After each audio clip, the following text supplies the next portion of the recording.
सभी को जय श्री कृष्णा। पुरुषोत्तम मास महात्म कथा अध्याय 18। 17 अध्याय में ब्राह्मण पुत्र शुकदेव का जल में डूबकर मरना और उनकी पत्नी और ब्राह्मण सुदेव का विरह करना हमने सुना। आज है 18 अध्याय। इसमें धनु नामक मुनि की कथा सुनेंगे। बोलिए गोपाल कृष्ण भगवान की जय। पुरुषोत्तम मास महात्म कथा की जय। पुरुषोत्तम मास की जय। देवर्षि नारद बोले, हे तपोनिधे, उसके बाद साक्षात भगवान वाल्मीकि मुनि ने राजा धृष्टद्युम्न को क्या कहा, सो आप कहिए।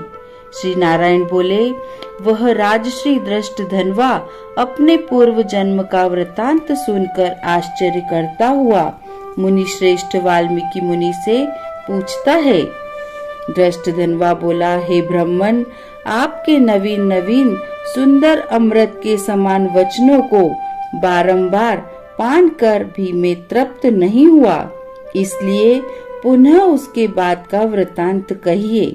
वाल्मीकि मुनि बोले, हे जगतपते, इस प्रकार उस ब्राह्मण के विलाप करते समय गर्जना से दशों दिशाओं को गुंजित करता हुआ असमय में होने वाला मेघ आया, पर्वतों को कपाने के समान तीक्ष्ण स्पर्शों वाली वायु बहने लगी और बिजली चमकती हुई अपनी आवाज से 10 दिशाओं को पूर्ण करती हुई इस तरह 1 मास तक वृष्टि हुई, जिस जल से पृथ्वी भर गई, परंतु पुत्र शोक रूप अग्नि के ताप से संतप्त वह ब्राह्मण कुछ भी नहीं जान सका।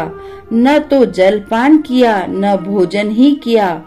केवल हे पुत्र, इस प्रकार कहकर विलाप करते हुए ब्राह्मण का उस समय जो मास व्यतीत हुआ वह श्री कृष्ण चंद्र का प्रिय पुरुषोत्तम मास था। सो न जानते हुए उस ब्राह्मण को पुरुषोत्तम मास का सेवन हो गया।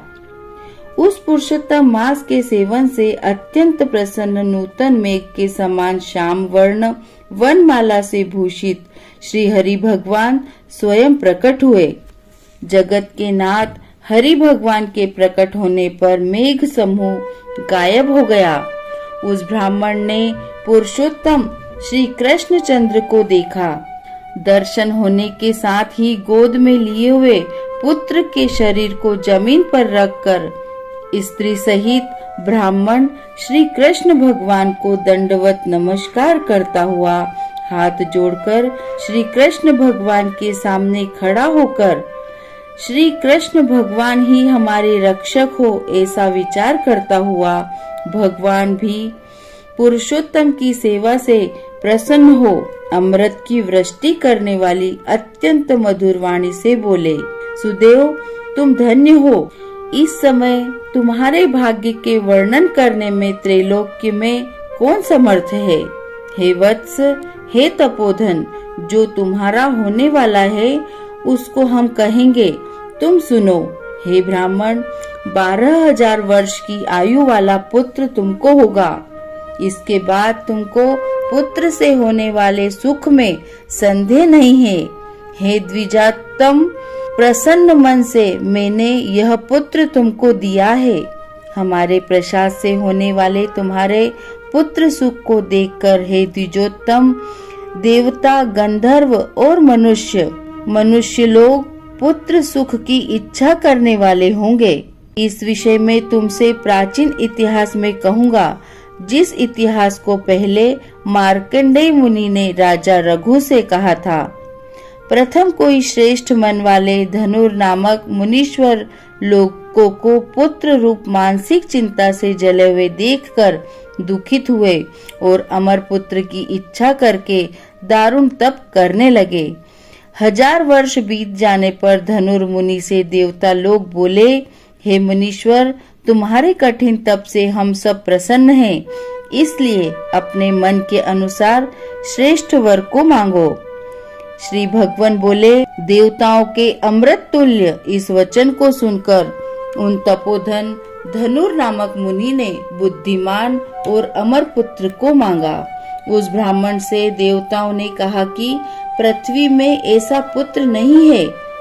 तब धनुर्मुनि ने देवताओं से कहा कि अच्छा, ऐसा पुत्र दो जिसके आयु की कोई मर्यादा न बंधी हो। देवताओं ने कहा कि कैसी मर्यादा चाहिए, कहो। इस पर उस मुनि ने भी कहा कि यह महान पर्वत जब तक रहे तब तक उसकी आयु हो, ऐसा ही हो। इस प्रकार कहकर इंद्रादि देवता स्वर्ग को चले गए। धनुर्मुनि ने थोड़े समय में वैसा ही पुत्र को पाया। उस मुनि का पुत्र आकाश में चंद्र के समान बढ़ने लगा। 16वें वर्ष के होने पर मुनीश्वर ने पुत्र से कहा, हे वत्स, ये मुनि लोग कभी भी अपमान करने योग्य नहीं है। इस तरह शिक्षा देने पर भी उस पुत्र ने मुनियों का अनादर किया। आयु की मर्यादा के बल से उन्मत्त उसने ब्राह्मणों का अपमान किया। किसी समय परम क्रोधी महिष नामक मुनि ने विधि से शुभ फल देने वाले शालग्राम शिला का पूजन किया। उसी समय उस बालक ने वहां आकर शालग्राम की शिला को जल्दी से लेकर अपनी चंचलता के कारण हंसता हुआ पूर्ण जल वाले कूप में छोड़ दिया। क्रोध से युक्त दूसरे काल रुद्र के समान महिष मुनि ने उस धनुर्मुनि के पुत्र को शाप दिया कि यह अभी ही मर जाए, परंतु उसे मृत हुए न देखकर मन में मृत्यु के कारण का ध्यान किया। देवताओं ने इस धनुर्मुनि के पुत्र को निमित्तायु वाला बनाया है। इस तरह चिंता करते हुए महिष मुनि ने लंबी सांस ली, जिससे कई कोटि महिष पैदा हो गए और उन महिषों ने पर्वत को टुकड़े टुकड़े कर दिया। उसी समय मुनि का अत्यंत दुर्मद लड़का मर गया।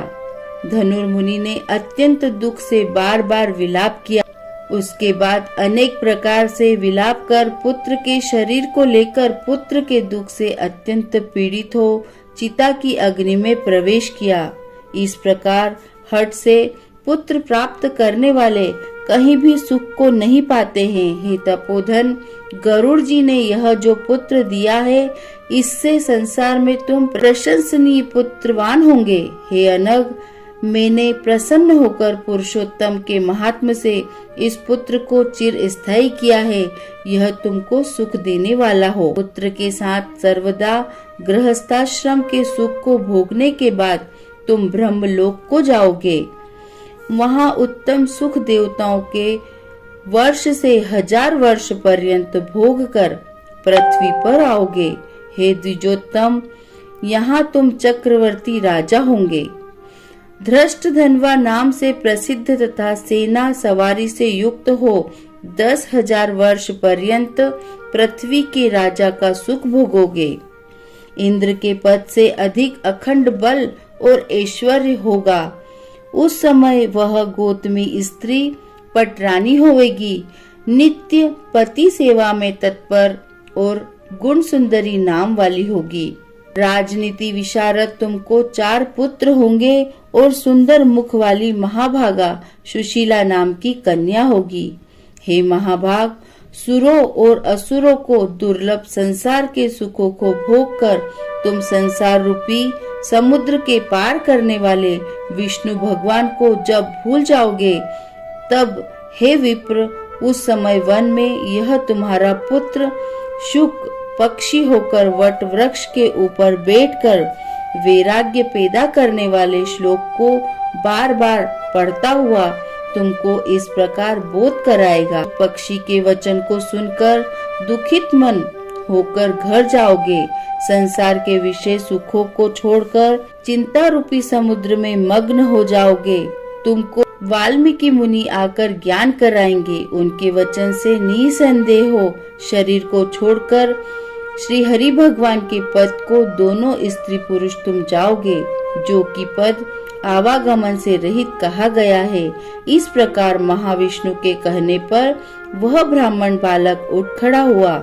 वे दोनों स्त्री पुरुष ब्राह्मण पुत्र को उठा हुआ देखकर अत्यंत आनंदित हो गए। सब देवता लोग भी संतुष्ट होकर पुष्पों की वर्षा करने लगे। सुखदेव ने भी श्रीहरि को और माता पिता को प्रणाम किया। उस ब्राह्मण को पुत्र के साथ देखकर गरुड़ जी भी अत्यंत प्रसन्न हुए। उस समय चकित होकर ब्राह्मण ने श्रीहरि भगवान को नमस्कार किया और हाथ जोड़कर हृदय में होने वाले संदेह को दूर कर के लिए हर्ष के कारण गदगद वचन से जगदीश्वर से बोले, हे हरे, मैंने 4000 वर्ष पर्यंत लगातार अत्यंत दुष्कर तप किया। उस समय मेरे को आपने वहां आकर जो कठोर वचन कहे कि हे वत्स, हमने अच्छी तरह देखा है, इस समय तुमको निश्चय पुत्र नहीं है। हे हरे, उस वचन का उल्लंघन कर मेरे मृत पुत्र को जीवित करने का क्या कारण है, सो कहिए। इति श्री पुराणे पुरुषोत्तम मास महात्म्ये 18 अध्यायः।